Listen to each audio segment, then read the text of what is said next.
both of you doing today? I'm well. Most excellent, sister. How are you? Great. I'm stressed a little bit. Okay. Y'all Talk had to me us. stressed in these suits, all right? I was like, I know they acting, but also too, I felt claustrophobic. Yeah.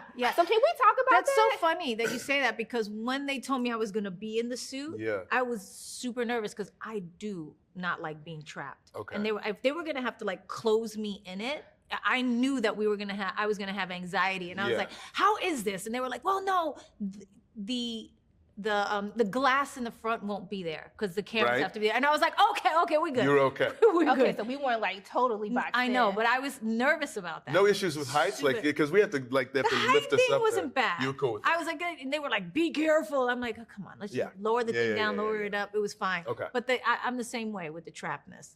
No okay, good. I was like, because you're in there a lot. No bueno. A lot. Okay. Most of the movie. I was Yeah. getting hot. I She was in just there. like, ooh, Yeah. this is a lot. Got cool Yeah. off. Yeah. Yeah. Yeah. Deep breath. Let's go. Okay.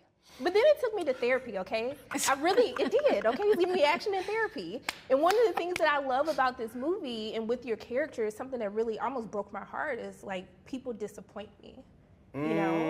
And I want to know, like being in this industry, when you were first starting up, you got a lot of disappointments of no's. And I want to know, what advice would you give to someone right now who's feeling like people are continuously disappointing themselves right now? You know, it's funny that you say that, because that's one of the things I loved about this script is how she connected with somebody again for the first time, and maybe in her life after her mom. Everything happened with her mom when she was a little girl, and that whole idea of people disappointing you. I don't even think about work, because I feel like with work, Yeah. we're gonna have that. You know, it's competitive. You have to do what you have to do. It's kind of just part of the job. But I think in real life, that idea of people disappointing you Yeah. is realizing that all of your happiness and all of everything about your life is up to you. Like, you have control over those things, right? So Yeah. putting yourself in situations that you get the red flags, you get the signals, you get the things, and you go and you continue down that path, you're disappointing yourself. So you have to really understand, like, my happiness and my future is in my hands. Come on, man. I Okay. get to make those choices. And so you have to really think about that, because it's true, and I think very true for this character, that she has no experience with somebody kind of taking care of her and coming through for her. But first she has to learn how to do that for herself. Okay, Rev. Oh, you're giving us a word?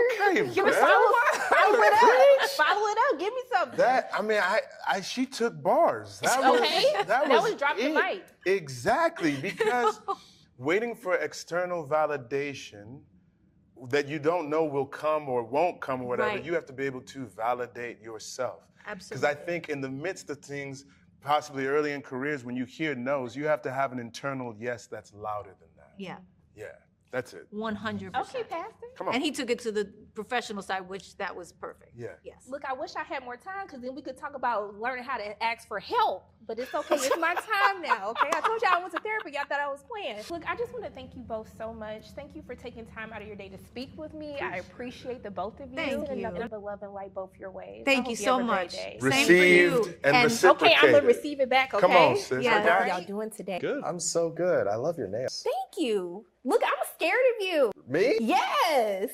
Harlan was kind of like. I'm scared of your nails. Those could impale me. I only stabbed myself. That's a good rule. Fair enough. Fair enough. But you've been a hero and a villain now, so I want to know, like, which one did you have more fun playing? Because you're Oh. kind of given with this villain. Oh, thank you so much. I had a lot of fun playing Harlan. I think villains do generally get to have more fun, because I think when you're playing the good guy, you have like all these code of ethics. You have you can't be too much of this or too little of that, and I think villain roles are more of a blank slate, and they're more of a canvas that you get to fill with whatever color and mannerisms and things that you want. And Brad was very collaborative in that process of like building Harlan from the ground up. What color eyes does he have? How does he move? What's his voice like?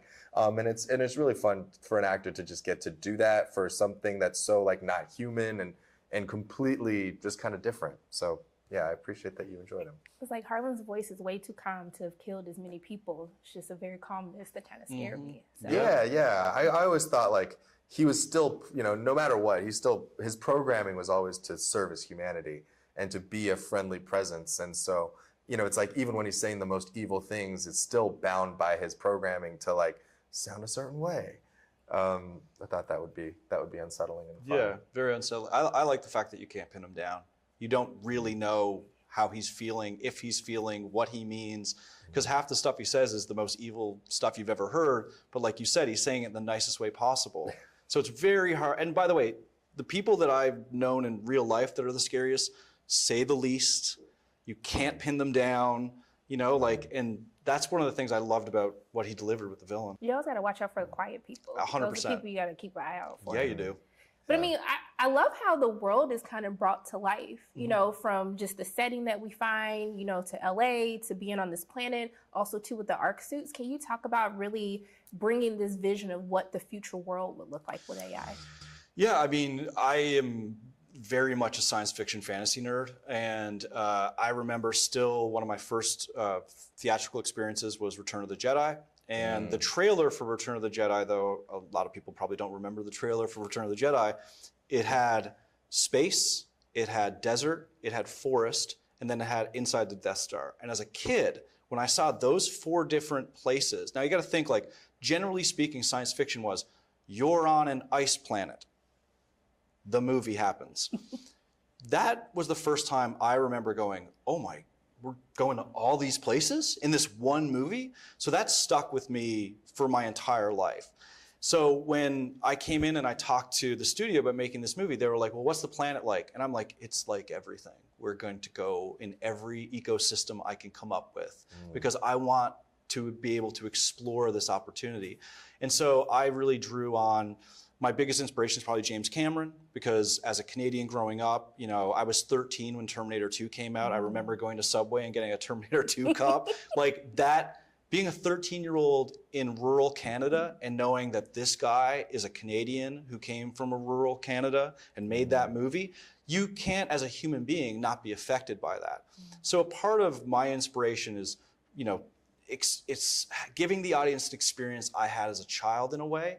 And then I couldn't help but be influenced by Cameron, specifically probably Aliens, in terms of just the end of this movie vibes like Aliens. And the reason is because I just love James Cameron. I can't help it. I don't watch Aliens and go, how do I do that? I just go, yeah, I want that feeling. I want that sensation. I love that tone. It's both real and gritty and fun, you know, and I don't know. So for me, this whole building a world, it comes naturally to me. I like doing it. It's sort of just how I'm wired. I don't want to work on projects that you don't do that. It's what I love doing, is bringing you into a reality. And then I spend a lot of time making you feel like this reality has existed beyond the cut of the beginning and the end. So we have an arc of 9 in the mech suit. That means there's 8 iterations ahead of it. So I had to develop this thing so it feels like there's been 8 iterations before the one you're seeing. There's a lot of time and attention put into taking advantage of every opportunity, making something new, making new plants, making new technology. I just want people to see the movie and go, wow, this feels like a whole world. Like this is a very immersed in experience. So yeah, long-winded answer and way of saying that it's like, I love doing it, you know. Look, I just want to thank the both of you, and I thank you for bringing Planty to life, because I thought Planty was cute. I love it. I love that you love Planty. But I just want to thank the both of you for taking time out of your day to speak with me. Oh, I appreciate you. Yeah. And I'm sending nothing but love and light both your ways. you. I hope you have a great day. Yeah, you too. Thank you so much.